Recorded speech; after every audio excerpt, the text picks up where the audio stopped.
lii nag li ko waral lu simple la dañu considérer ñun nekk en tant que patriote d'abord, en tant que citoyen sénégalais et en tant que dirigeant yoo xam ne dafa am lu ñuy incarner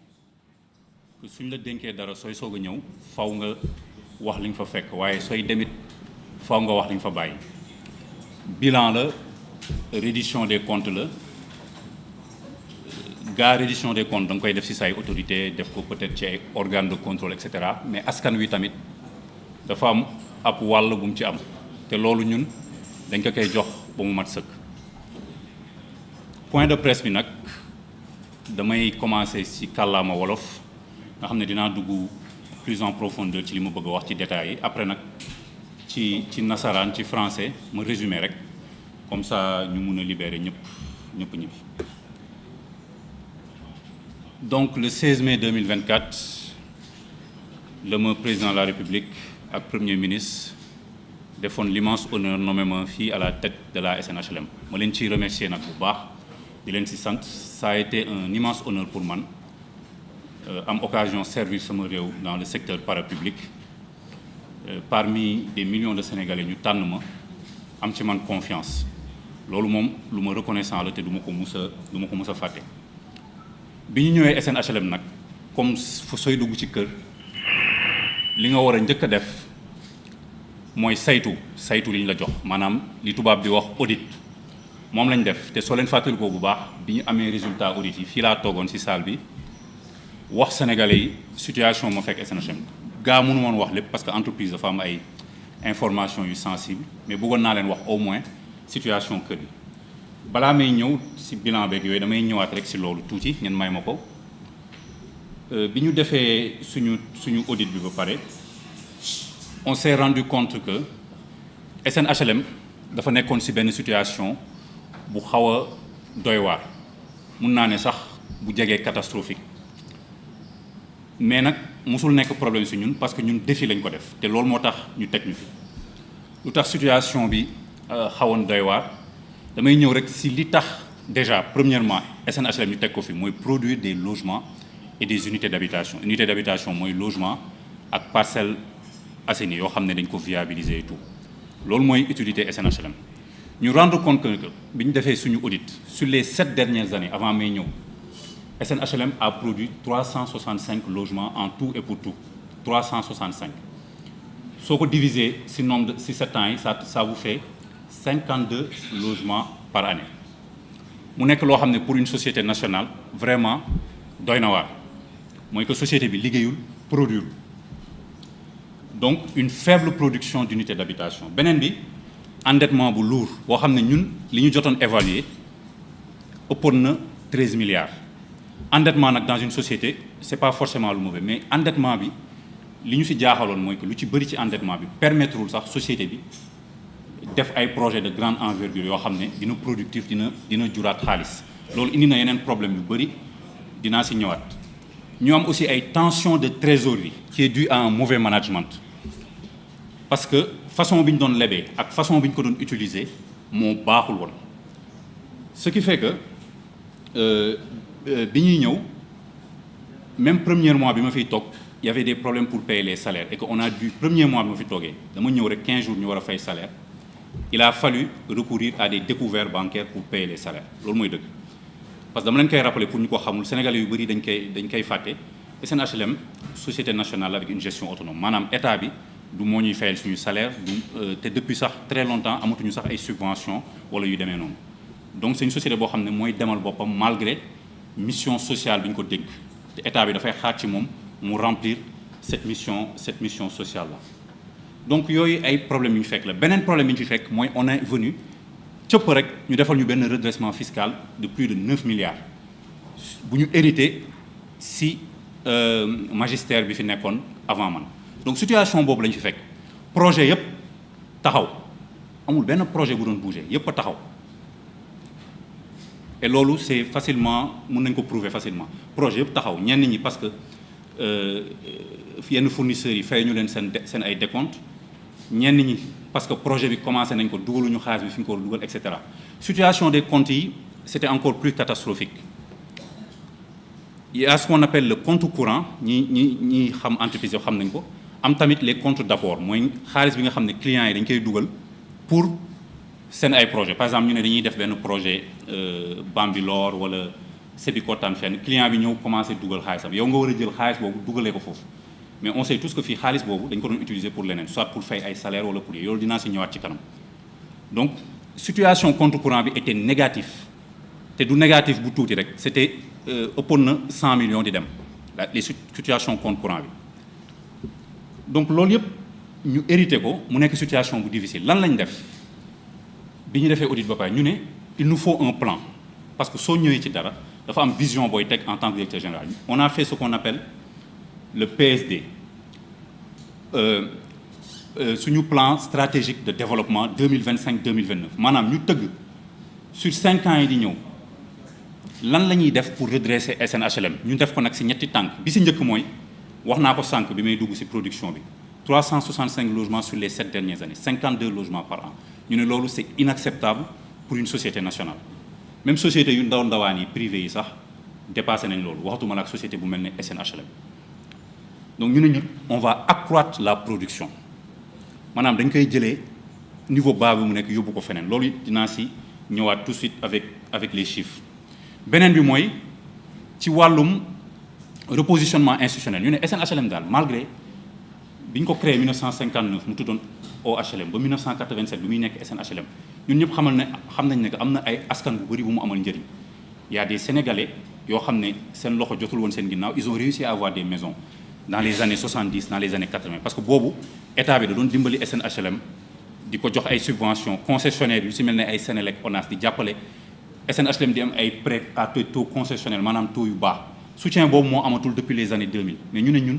suñu vision mooy loolu ñëwaat donc on va repositionner la SNHLM benn bi premier repositionnement mooy ci clients yi nan la ñuy def ba clients yi amaat confiance sénégalais yi ñëwaat ci SNHLM nan la ñuy def ba état bi amaat confiance ci ñun ñu repositionner waat wan utilité SNHLM état bi ci loolu mooy doon deuxième pilier beneen bi mooy ci wàllum modernisation digitalisation ak digitalisation li ñu fekk SNHLM c'est le niveau ñu baal ma ko mais loolu mooy dëgg c'est le niveau 0 site internet bu baax sax amuñu ko woon ñi doon dugal fii seen xaalis mën nañu fi dugal seen xaalis du ñu xam seen projet fu mu toll du ñu xam nag projet baa ngi avancé du ñu xam sax lu ci xew même le site internet ne fonctionnait pas ce qui a causé beaucoup de problèmes notamment sénégalais yi nekkoon seen diaspora dugal fi seen xaalis pendant des années te jotuñu ko donc loolu mu nekkoon problème ñu ne ñun on va digitaliser l'entreprise du rek ay site internet mais toutes les procédures yi nga xam ne ñu ngi ciy liggéey ñu commencé ko digitaliser former les gens dinaa si ñëwaat aussi plus en détail former les gens ba ñu adapté wu ces outils là pour faire rentrer la SNHLM dans le 21e siècle en matière de travail donc ñetti piliers yooyu lañ tëggoon suñu plan stratégique de développement léegi damay ñëw spécifiquement ñu wax ci wàllum production wax naa leen ko je le répète encore parce que ce sont des chiffres yoo xam ne kenn mënu ko weeti 365 logements sur les 7 dernières années avant may ñëw c'est une catastrophe nan la ñuy yokkee production bi ñu ne ñun dañ fi fekk nañ fi foncier yu si bëri dafa poser problème c'était pas sécurisé il fallait qu'on le sécurise d'abord lu si mel ne bi nekk Bambilor dafa amoon benn dation à paiement bu ñu def loolu c'est un peu compliqué du ma dugg ci terme technique yi mais terrain boobu prêt bi ñu defoon ak banque bi pour mun a fay loolu prêt boobu suñ ko continué woon di fay c'était un prêt de 170 millions par mois suñ ko continué woon di fay non seulement terrain boobu bi ñu def tey projet 400 logements yi du ñu ko fa mun a def mais en plus salaire dina metti fay parce que dañu dugg ci ay prêts yoo xam ne échéances yi mensuelles yi dafa luuroon pour SNHLM suñ ko fayoon les salaires des employés ne seraient pas payés donc qu'est-ce qu'on a fait et ça j'en profite pour remercier le secrétaire d'État au logement monsieur Momad Talla Ndaw on est allé partenaire bancaire boobu nga xam ne bëgguma ko citer mais tout est vérifiable et tout sera dans le compte rendu bi ñuy def ci document de passation de service yi on est allé restructurer ce prêt-là pour que mu wàcc ba 42 millions par mois jógee 162 millions pour que SNHLM mun ko fay xam naa ne restructurer ci wàllum Sénégal PM bëggu ko torop mais ci wàllum société c'est quelque chose de très important pour mun a faire face à des problèmes de trésorerie donc ça c'était un succès phénoménal bu ñu amoon na beneen prêt boo xam ne dañ ko waroon commencer fay c'était 193 millions par mois ñu waroon fay. On a négocié ba repoussé ko ba jusqu'à maintenant on n'a pas commencé à le payer loolu suñu ko fayoon 193 millions par mois plus 171 millions par mois waxuma la salaire mais SNHLM si tëj la doon dem si tëj la doon dem loolu mooy dëgg. Donc ci wàllum production bi ñu ne bi ñu sécuriser avec l'aide de nos autorités. D'ici remercier aussi le secrétaire général du gouvernement, M. Boubacar Camara, qui nous a beaucoup aidé avec partenaire bi ñu amoon foofu parce qu'à un moment il y avait des difficultés même juridiques pour sécuriser ce terrain-là. Et on est allé voir des autorités mais qui ont été vraiment très réactifs pour nous aider. Donc bi ñu sécuriser terrain boobu ba pare ñu ne on va faire un projet phare 400 logements am na ñu bëri mën nañu ko xeeb mais tey jii wax leen ma Sénégal. projet bu toll nii SNHLM ay projet yu ndaw laa fi fekk te yëpp dañu taxawoon ay fii 25 fii 10 fii et cetera te yëpp a taxawoon. On lance un grand projet de 400 logements à Bambilor. On le fait en crédit acquéreur. Pourquoi on l'a fait en crédit acquéreur? Crédit acquéreur maanaam banque bi mooy financer client bi selon ses revenus parce que SNHLM n'avait plus les moyens ci instant boobu def location vente parce que on avait plus de trésorerie bu ñuy permettre ñu engager yenn montants yi. Donc on était obligé de faire du crédit acquéreur mais on s'est dit suñu bëggee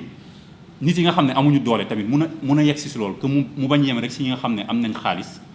dañuy def ce qu'on appelle la péréquation maanaam suñu defee crédit acquéreur ba jaay yenn kër yi yenn bénéfices yi ñu si am dañ koy réinvestiraat dans le social pour subventionner nous-mêmes les maisons sociales maanaam li ñu doon gagné si yenn kër yi nga xam ne sénégalais yu am doole yi mën nañu ko jënd moom la ñuy jël wàññi prix kër yi nga xam ne sénégalais yi dañu néew doole. C'est ce qu'on a fait dans le projet de HLM Bambilor, le premier projet de 400 logements. Nous lançons un projet aussi qui était en cours en 2026. À Bambilor aussi, un deuxième projet de plus de 300 parcelles et de 300 logements. Ces deux projets-là, sans que je vous que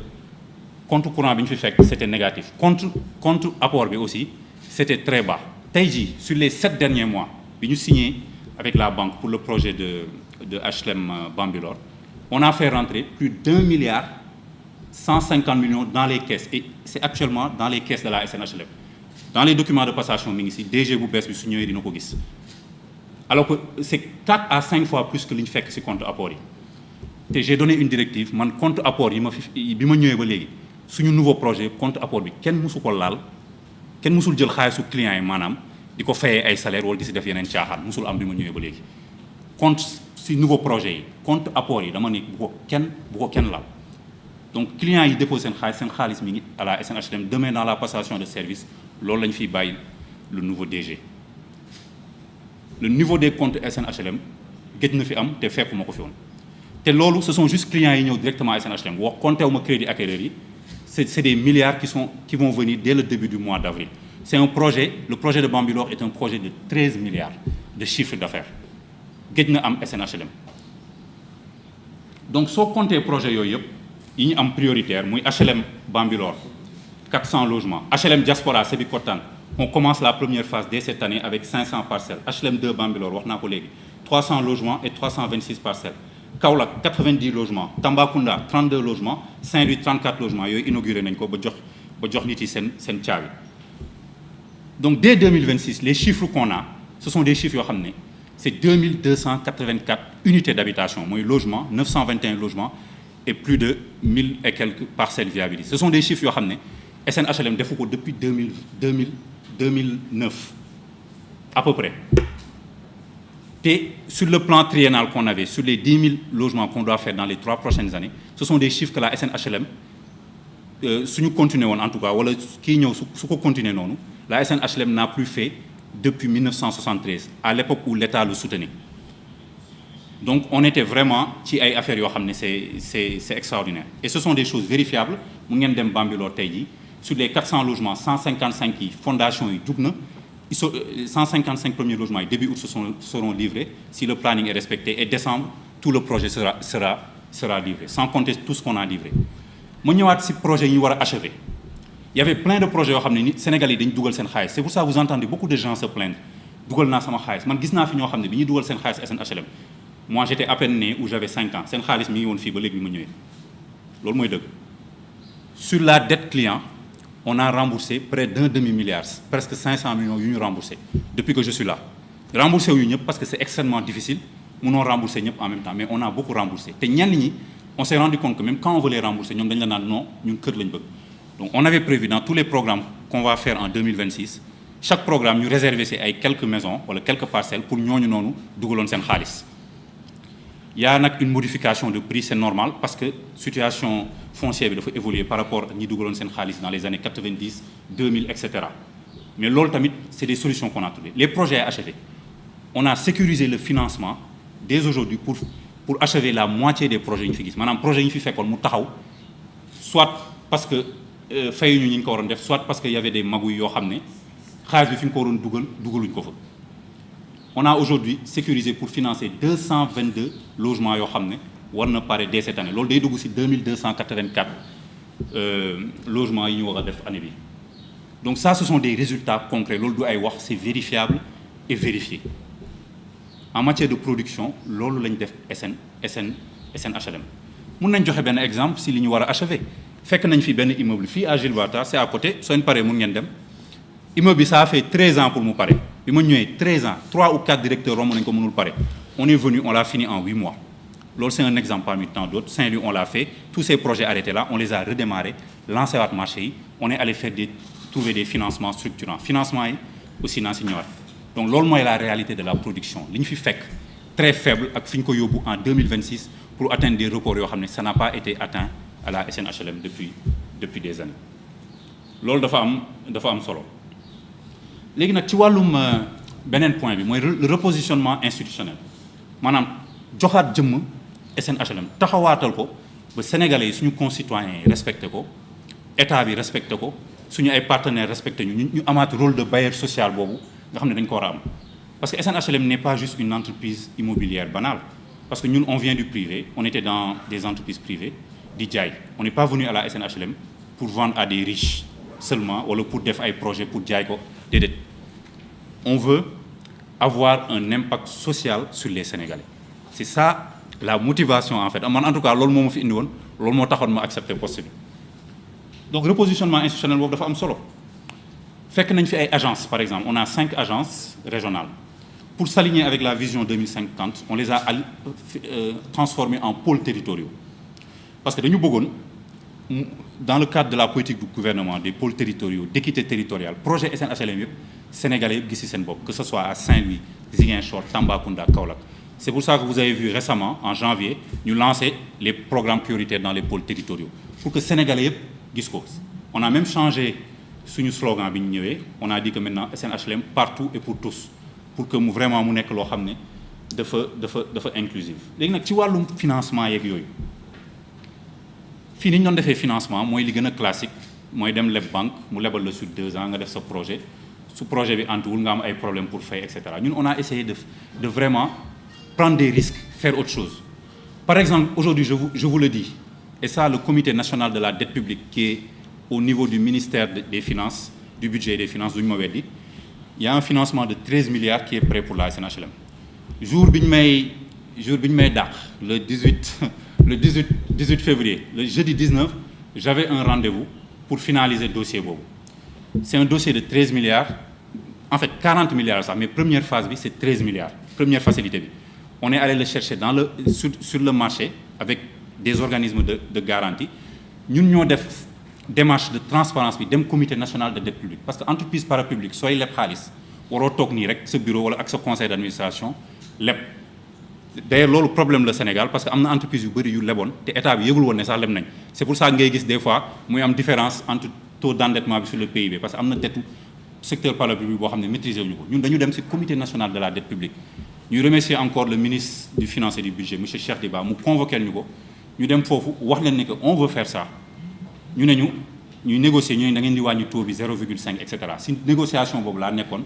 jour bi ñu may dàq alors qu'on allait le finaliser donc je laisse ça puisque suñu la dàqee mënatoo engagé yenn signature sur le long terme je laisse ça au nouveau DG s'il estime pertinent de continuer la SNHLM aura un financement qui va lui permettre de financer ses projets sur la route de Mbour et vers Thiès donc c'est un financement de 40 milliards en 2 facilités la première facilité est de 13 milliards. Donc c'est vérifiable auprès du Comité national de la dette publique au ministère des Finances. Nous avons aussi entamé, toujours si repositionnement institutionnel boobu, vraiment dem ci suñu partenaire lu ci mel ne ARCOP agence de régulation de la commande publique si li ñu bëggoon innover bañ a yem rek ci lancer marché kii gagné ñu bëggoon nañ def ay CPI maanaam ay contrat de promotion immobilière def ay PPP par exemple. On est allé voir l'ARCOP, on a fait cette démarche ñu expliquer ñu vraiment nan la ñu war a def avec un accompagnement vraiment très bien. Ça nous a permis de vouloir de diversifier manière bi SNHLM di lancer ces projets parce qu'il y avait des projets extrêmement lourds yoo xam ne d'ailleurs on était en train de travailler lancer guñu ko lu ci mel ne yi war a am biir Dakar qui nécessitait peut-être d'autres choses que de lancer des marchés mais de faire des PPP. Donc on a eu l'accompagnement de l'ARCOP. Je remercie encore le directeur général. loolu tam c'est très important. beneen bi mooy ci wàllum fekk nañ fi aussi ci wàllum financement bi ay dépassement si y a des comptes où on était à moins fii ay moins 255 millions fii ay moins 80 millions yooyu yëpp on les a remis en ordre. C'est vérifiable aussi, ce sera dans le document de passation de service. ci wàllum maintenant vraiment biir SNHLM en interne li ñu fi bëggoon def dañu seetlu ne que vraiment il y a beaucoup de gens ici yoo xam ne ay liggéeykat lañ wax dëgg yàlla surtout beaucoup de jeunes yoo xam ne gëm nañ SNHLM gëm nañ projet bi et que ils étaient vraiment motivés pour travailler mais il y avait un problème d'outils, il y avait un problème des fois de formation, il y avait beaucoup de problèmes. On a décidé si suñu plan stratégique de développement bi nga xam ne conseil d'administration validé na ko suñu contrat de performance bi ñu waroon signé ak notre ministère de tutelle 2025-2027 ak plan annuel de performance mooy bi ma wax sànq qui doit permettre d'avoir 2284 unités d'habitation dès 2026 d'installer li ñuy wax la gare la gestion axée sur le résultat ñu bëri installé nañ ko mais à la SNHLM à ce niveau-là on était vraiment reculé. Donc gare mooy c'est un modèle de pilotage boo xam ne c'est indiqué dans les organisations publiques et parapubliques. Je pense que même Premier ministre defoon na ci benn communication bu am solo si niñ ci war a liggéey. Donc si contexte SNHLM il s'agissait de quoi mooy améliorer suñu performance transparence bi surtout jub-jubal jubbanti bi efficacité bi si mise en œuvre suñu activités yi en matière de politique publique de logement au Sénégal. Donc agents yëpp lañ ci dugal commencé nañ formation boo xam ne ça concerne les plus de 250 agents yi nga xam ne SNHLM am na ko pour améliorer ku nekk pour mu comprendre que chaque personne doit avoir des objectifs. Donc ça aussi c'était très important. On a aussi intégré benn système d'évaluation du personnel basé sur la performance parce que loolu amu fi woon. Puis les évaluations étaient faites de manière très archaïque des fois aussi doo xam sax si ban base la amee. On payait par exemple des primes yoo xam ne amul benn base bu ñu ko teg en tout cas pas sur la performance réelle yenn yi waxuma yëpp prime yëpp mais yenn primes yi c'était pas basé sur des performances. Donc ñun on a mis en place et on était en train de continuer de le mettre en place aussi parce que bu kenn fàtte ne aussi 22 mois lañ fi def defuñu fi 6 ans aussi. Donc on était en train de mettre beaucoup de choses en place dans ce cadre-là, système d'évaluation fondé sur la performance pour vraiment redynamiser et puis sénégalais bu am diplôme am wala rek mu am benn énergie benn envie pour ñëw liggéey dans une société nationale comme la SNHLM. Donc loolu dafa am solo ñu wax ko. Donc tout ça on l'a fait en 22 mois en très peu de temps et c'était très difficile. C'était très difficile lu tax parce que système lañ fi fekk aussi il faut le dire système bi am ci réew mi moo am à la SNHLM. Il y avait des mauvaises pratiques sur lesquelles dès que je suis arrivé j'ai mis un terme te je vais vous les citer yenn yi en tout cas du ma mën a exhaustif parce que c'est très long. Bi si njëkk mooy que fii beaucoup d'employés ont des prêts et des arriérés notamment si paiement yooyu yu bëri ba pare ñenn ñi dañuy bëgg ñëwaat di demander waat yeneen avantages yi si tegu man loolu bi ma ñëwee dama ko arrêté. Je l'ai complètement arrêté ma ne lii mënutul continuer il faut d'abord que ñu solde yenn yi ñenn yi nekkaat à jour li ñu ameel chiffres yu bëgguma ko wax parce que ce n'est pas important mais jéggi na dayoo donc je l'ai arrêté. Beneen bi mooy ay affaire wu réforme de véhicule dama ñëw je me suis rendu compte que ni ñuy réformer véhicules yi fii réforme véhicule xam ngeen mooy lan mooy ñu affecté la benn oto un certain moment ñu ne dañ la koy jaay à un prix voilà bu xaw a kii nga jël ko moom ko. bi ñu ko étudier on s'est rendu compte am na ñoo xam ne sax du benn yoon lañ leen réformer ñii ñaari yoon à des prix yoo xam ne vraiment ay affaire yu yaama neex la je l'ai arrêté aussi ma ne dañuy defaat benn procédure bi ma fi nekkee ba léegi amul un seul véhicule qu'on a réformé pour qui que ce soit loolu foog mu leer donc on a préservé le patrimoine de la SNHLM. Am na tam ay cas lu ñu naan régularisation régularisation mooy par exemple ay nit yu ñëw ci benn foncier SNHLM boo xam ne peut-être utiliser wuñ ko ñu ñëw tabax fa de manière anarchique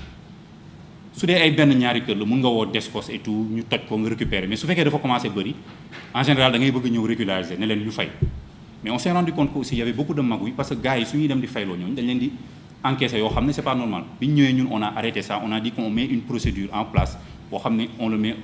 le met au conseil d'administration gars yi jëm nañu sax dugalal ay régularisation xam ne on a failli les signer pour nax ñu mais heureusement yàlla suñu borom suturaal nañu ba loolu jàllul donc foofu tamit c'était une niche pour faire des magouilles te on l'a arrêté aussi beneen bi mooy reconversion mooy par exemple nga am contrat de bail avec SNHLM nga ne da ngay exploiter benn suufam sur 99 ans par exemple benn instant nga ne da nga bëgg jënd suuf bi non dañ ko bëgg reconvertir ça quitte un contrat de bail ñëw nekk par exemple sa propriété def ko TF jaay la ko yooyu aussi prix yi le problème c'est que prix yi c'était fixé par un décret de 2010 et que nit biy ñëw jëndee la xam na ne prix bi muy jëndee 2010 la su ñëwee par exemple 2024 prix bi muy jëndee 2010 la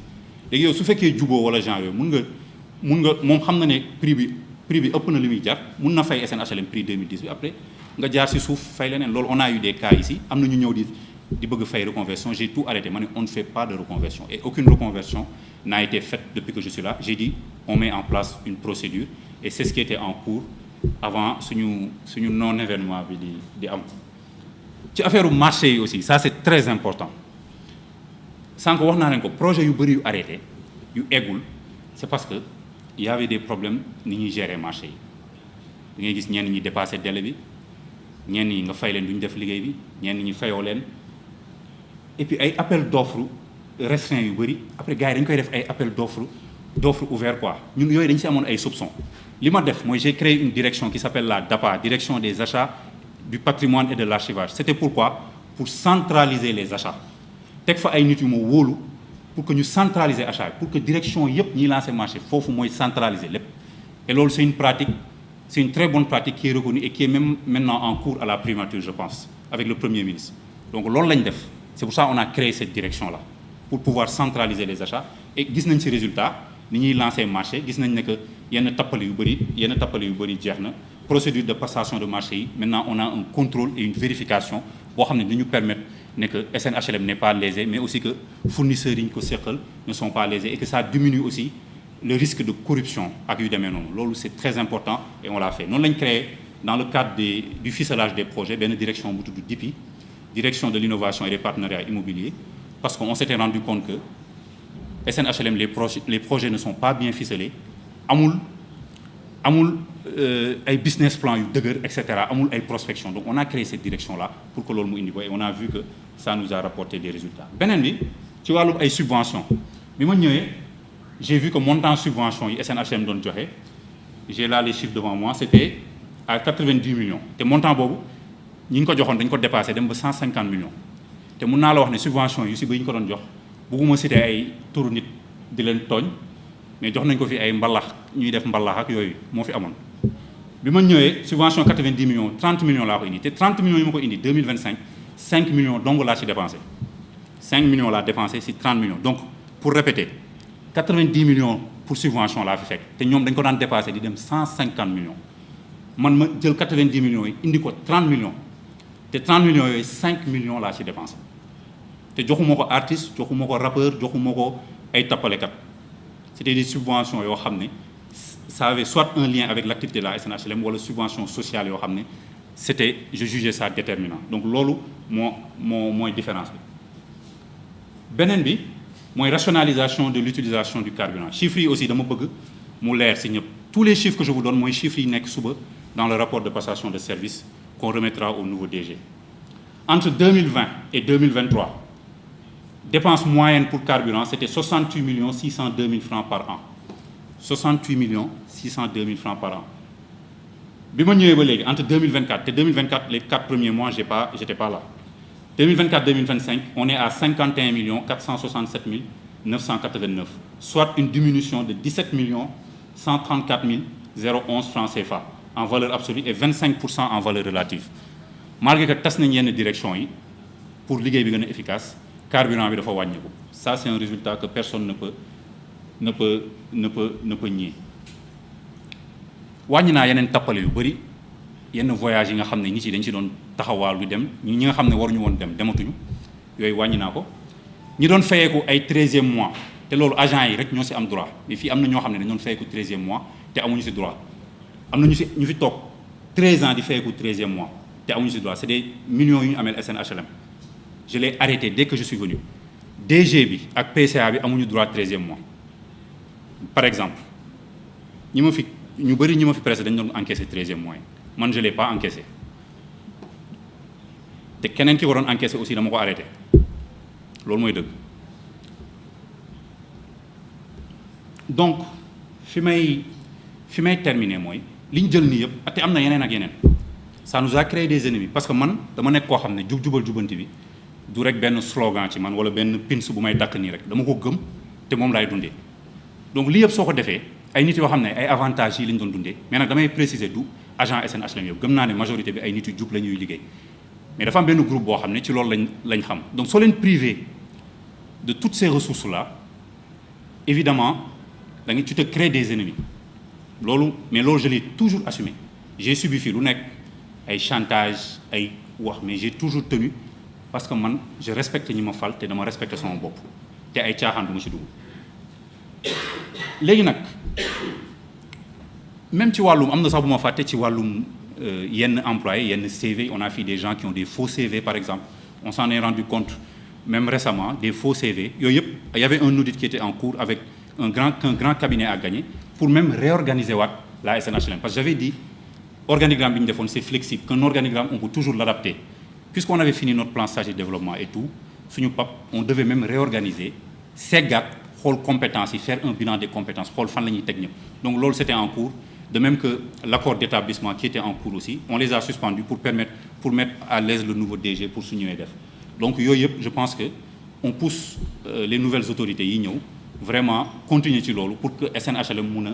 mun a avancer donc fi ma doon wax mooy avantage yi ma dagg yëpp ça m'a créé évidemment ay ennemis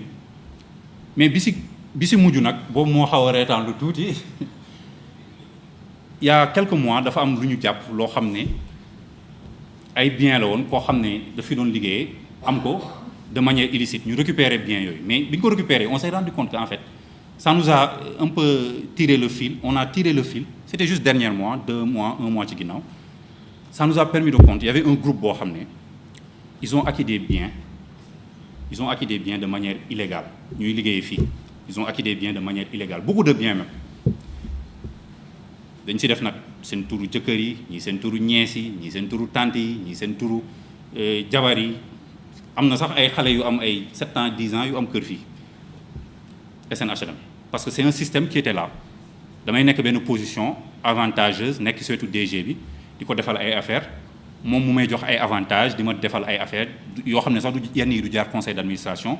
ñu lay koy signaler et cetera loolu moo fi amoon bi ñu ko jàppee on a commencé à tirer le fil on s'est rendu compte que y en avait beaucoup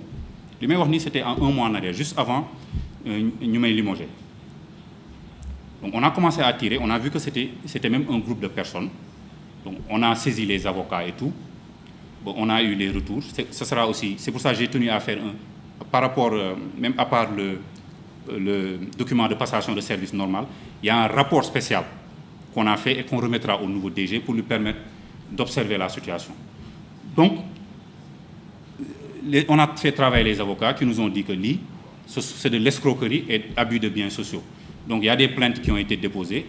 ça ce sera la responsabilité de la nouvelle direction aussi donc loolu yëpp ça nous a créé des ennuis li may wax ni c'est récemment léegi bi ñu ma dàqee le 18 février ñoom ils ont eu écho de ça que jàpp nañ leen si lañ commencé def seen ay affaires yóbbu si réseaux sociaux yi di yàq der naan DG bi mooy def lii mooy def lëlee et cetera man yooyu yëpp intéressé wu ma sax mais man xam naa ne loolu moo leen melloo si lañ sax yónni seen benn waay bu nekk fii benn autorité bu nekk si SNHLM mu may yónni ay lettres di ma accusé de n'importe quoi mais lettres yi jaruma si ñëw parce que c'était du niveau de CM2 dama ko lire je me dis vraiment su dee lii rek lañ am ci man maa ngi sant yàlla daf ma ko bind lettre confidentielle sous pli man bi ma koy tontu j'ai fait ampliation à tous les administrateurs parce que je n'ai rien à cacher ñaari affaire la ma accusé tontu naa si avec tous les éléments ak droit li ma loi wax ak loi yi règlement yi pour ma def ko tontu naa ko à tous les administrateurs ils ont lu les réponses suñu si bëggee après man dinaa si ñëwaat wax na sax ba dugal boppam ci yu bëri mais je xam naa koor gee ko xawoon jàpp. Donc quand ils ont su que jàpp naa leen te dama leen dugal si rapport spécial ils ont tout fait pour rapport spécial boobu bañ a am ak pour conférence de presse bi bañ a am jusqu'à hier ku ma woowul ci àddina ne ma bul def li amul ils ont tout fait instant yi may wax ak yéen sax ñu ngi nii di réunion pour xool xam naa nu ñuy kiiwee. Donc man j'affrontais un système et je l'assume dama affronter un système corrompu koo xam ne ça tenait sur des avantages indus parce que avantages yi nit yi mérité yëpp dama ko fay. Je rappelle que on est l'une des rares sociétés bu yokk salaire man bi ma ñëwee y avait un projet de yokk salaire bu fi yàgg les syndicats sont venus me voir dama ñëw rek accordé ko parce que je trouvais que les salaires étaient bas. Pourtant la situation de trésorerie ne le permettait pas mais j'avais des idées en place te on les a mis en place te salaire musul tardé SNHLM prime de rendement ak prime yi nga xam ne c'est légal mérité musul tardé on les a tous payés jusqu'à aujourd'hui su ma juumul tey laay fay sama dernier salaire aux employés donc loolu musul tardé mais les avantages indus yooyu laa tëj moo tax on a eu des ennemis mais loolu je l'assume amul problème man am na yoo xam ne moom voilà kiiwuma léegi nag li ñuy wax mafia daal laa ko jàppee bu nekk biir SNHLM te SNHLM beneen affaire bi ñu war a xam te loolu je le suggère à l'État mënu ma ko demander mais je suggère aux autorités ñu indi fi ay corps de contrôle yi gëj nañ fi trop ñun li ñu doon liggéey nii on voulait l'amener à l'IGE par exemple situation moo def que ñu dem ci ay avocats yi mais IGE lañ ko bëggoon yóbbu je pense que suñu fi ñëwee dinañ gis leneen loo xam ne sax gisuñu ko parce que vu que la société fonctionnait de manière archaïque yu bëri da lay échapper donc je pense que ay IGE wala Cour des comptes war nañ mën a ñëw fii autorités yi war nañ leen mën a yónni ñu xool fii parce que SNHLM a un énorme potentiel société buy dem la suñ ko defee dans la gestion saine vertueuse c'est une société qui ira très très très loin parce que dafa am potentiel am na foncier à peu près si région yëpp am na ay nit yu bëgg liggéey am na expérience boo xam ne société immobilière yu bëri Sénégal amuñu ko am na tam historique am na fu ko Sénégal yi teg ba léegi malgré déception yeeg yëpp am na fu ko Sénégal yi teg ba léegi donc loolu il faut que autorité bàyyi ko xel même su fekkee du société boo xam ne day indil état bi peut-être xaalis mais il faut que IGE ak ñu demee ñoo yeneen code de contrôle ñëw fi parce que y a des gens qui sont capables ici de s'enrichir indûment te man li may wax du ay accusations c'est des preuves qui seront dans le rapport spécial avec les avis de nos avocats qui ont vraiment établi les faits d'abus de biens sociaux et d'escroquerie qui sont prouvés et prouvables sur beaucoup de biens et pendant ce temps ay agents yu SNHLM yu bëri amuñu sax parcelle un groupe ñoo doon téye yëpp di ko jël à leurs avantages donc loolu il faut que mu arrêter complètement la SNHLM parce que fii c'est un bien public sénégalais yi ñoo ko moom état bee ko moom à 100%. donc jub-jubal jubbanti boobu ci laa nekkoon di ngeen dégg lu nekk moo def lii moo recruter kii moo tig mais lépp lu ma def à la SNHLM je peux le justifier sans aucun problème man awma ci benn problème fu ma autorités yi woo mi ngi fi te tous les documents là que je vous dis passation je le donnerai aux autorités si j'en ai l'occasion le premier ministre le président de la République même le rapport spécial bi ñu jàppee gars yi tout leur sera remis ce sera remis au nouveau directeur général aussi et à tous les corps de contrôle qui en auront besoin aussi je pense qu'ils y auront accès donc fi may terminer aussi si li ñu vivre SNHLM bi expérience bi il y a un petit document qu'on a fait qui s'appelle jub-jubal jubanti mais on l'a contextualisé ci SNHLM mooy li ñu def yëpp ci jubal ak ci jubanti à la SNHLM pendant les 22 mois bi ñu fi nekk on va ñu ngi koy finaliser pour dans la forme pour def ko benn petit livret qu'on distribuera peut-être sama ex-collègue DG dinañ ko soxla pour